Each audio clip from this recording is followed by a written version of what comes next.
When our water heater broke down last month, it was a nightmare. It took 5 hours for the plumber to show up, and he charged us a couple of $100 just to come out. And then it cost another $1,800 to put in the new water heater. By the time it was all said and done, I felt like I'd been taken. But what else could I do? The smartest thing you can do is get a home warranty from American Residential Warranty. Their home warranties pay to repair or replace all your major appliances when they break, and they will break, and at the worst possible time. Call American Residential Warranty right now for free information on home warranties starting at just pennies a day. Don't wait for your refrigerator to stop running or your ceiling fans to stop turning. Call American Residential Warranty right now. Ask how you can save up to 50% on washer and dryer coverage. Just call 1-800-616-8010. That's 1-800-616-8010. Again, 1-800-616-8010. Call now. Did you ever look at the stains in your coffee cup and then realize that's exactly what happens to your teeth? Power Swabs is the 5-minute solution to get your teeth white without visiting the dentist. This is Ben Gordon with Power Swabs, and if your teeth are stained from coffee, tea, or smoking, all it takes is 5 minutes with Power Swabs. In 5 minutes, you'll see an average of 2 shades whiter teeth, and in 7 days, 6 shades. It's clinically proven to whiten natural teeth as well as caps and veneers. The secret is a tooth detergent that was developed by Dr. Martin Ginniger that lifts stains off of your teeth. Best of all, there's no messy strips or trays that you have to leave in your mouth for an hour. Just swab your teeth for 5 minutes and you're done. To try Power Swabs risk-free, call 1-800-291-5140. That's 1-800-291-5140. I guarantee your bright white smile will have your friends talking about how great you look. Try it risk-free today. 1-800-291-5140. That's 1-800-291-5140.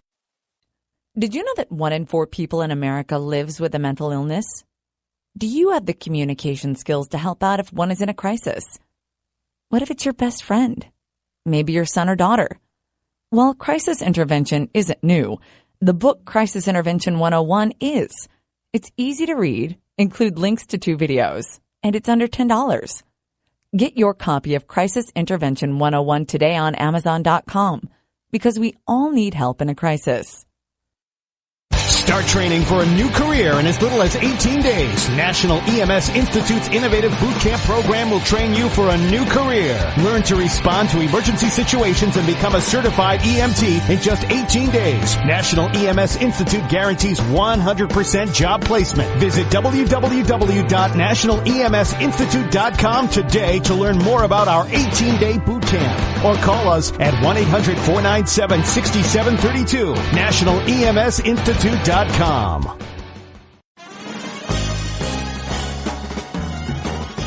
in a boring, low-paid job? By 2017, there will be a shortage of 2 million cybersecurity jobs worldwide. If you have a technical background but don't have a computer certification, you are being drastically underpaid. In months, you could be qualified for a new job in information technology, making real money with real job security. A new career is just a few clicks away at thecodeoflearning.com.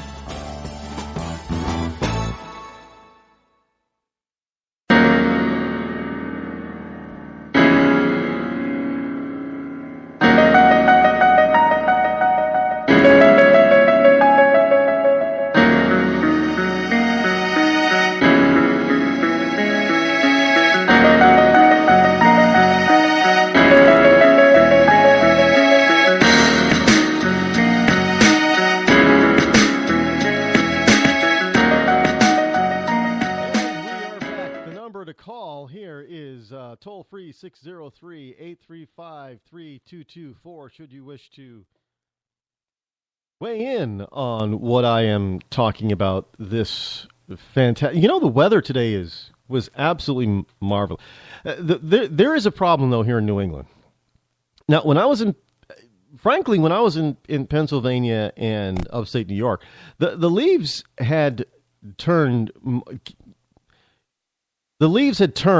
more, which is south of here, than it has up here in northern parts of New York and in New England. Now, from what I am told and understand, the peak viewing time for much of New England, especially northern New England, is about 5 days behind normal schedule. Now, I don't know how they figure it's 5 days exactly, but that is what I hear. It's about, and I can honestly say that it to me, it seems like the turning of the leaves is a little bit later this year because it's September was rather warm. It's almost as if there is climate change, not man-made, by the way, but it's almost as if there is a seasonal shift. Now, I don't know if this is accurate or not. I'm not a meteorologist. I'm not a climatologist, but anecdotally speaking, it just seems like there's been a shift in the seasons, at least for summer and fall. It seems like summer is supposed to be, basically June, July, and August.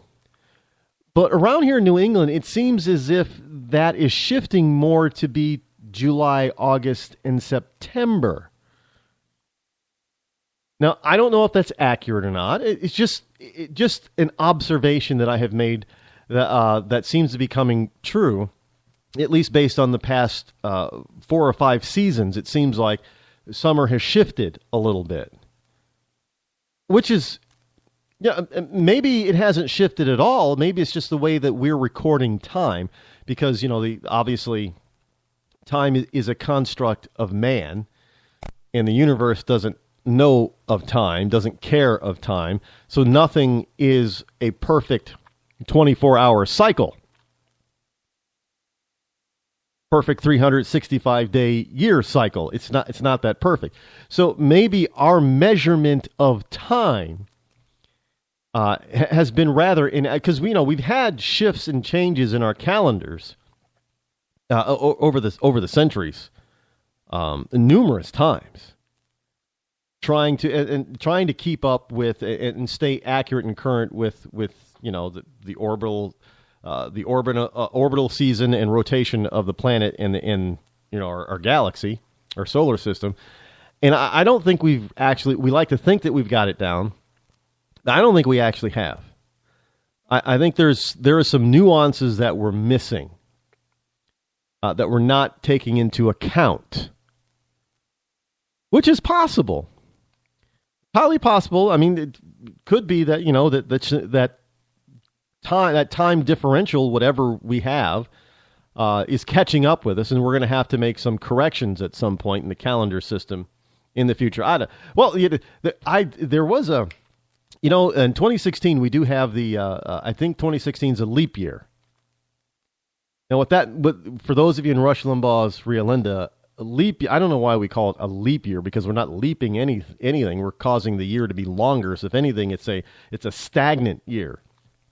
But we add a day in February. So instead of February having 28 days, it has 29 days. And I think 2016 is going to be a so-called leap year where February will have an extra day.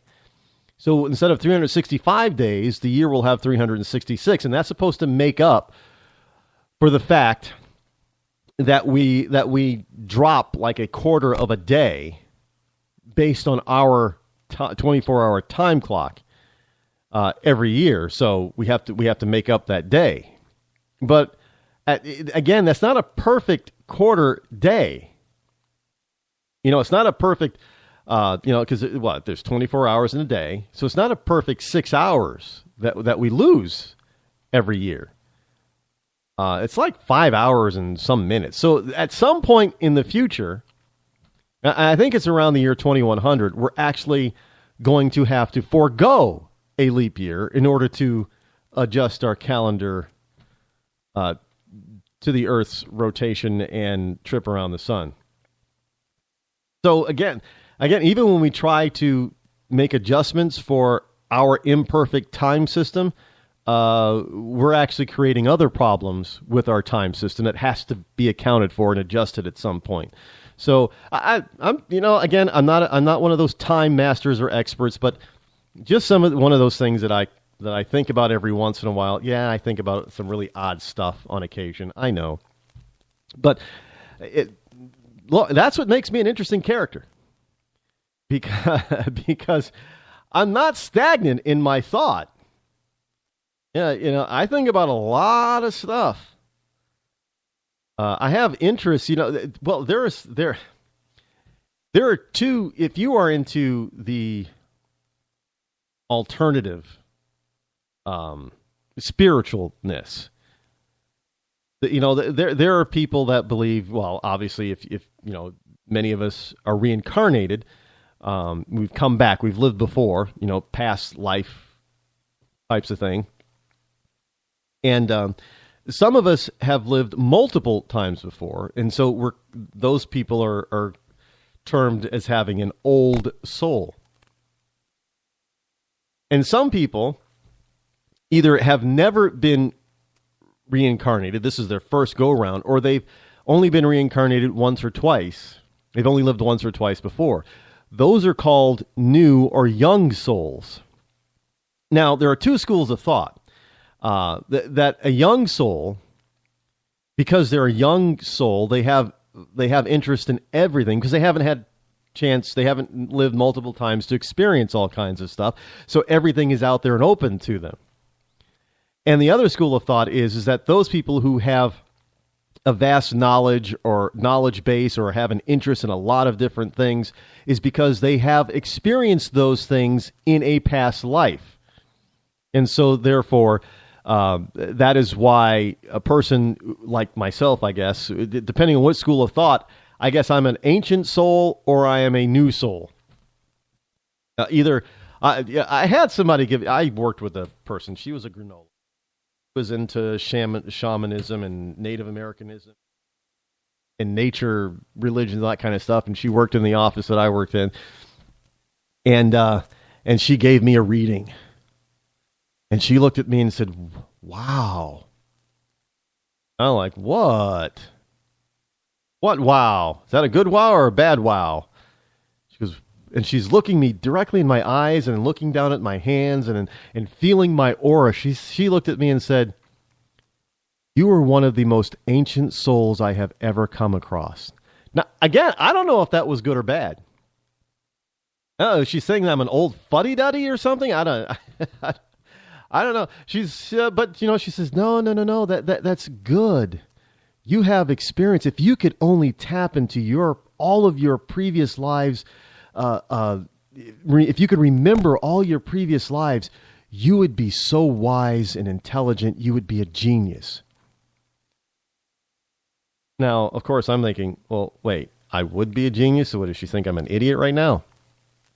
But yeah, so I've had her, but then I had the stupid fortune tellers at the fairs and stuff that you go to.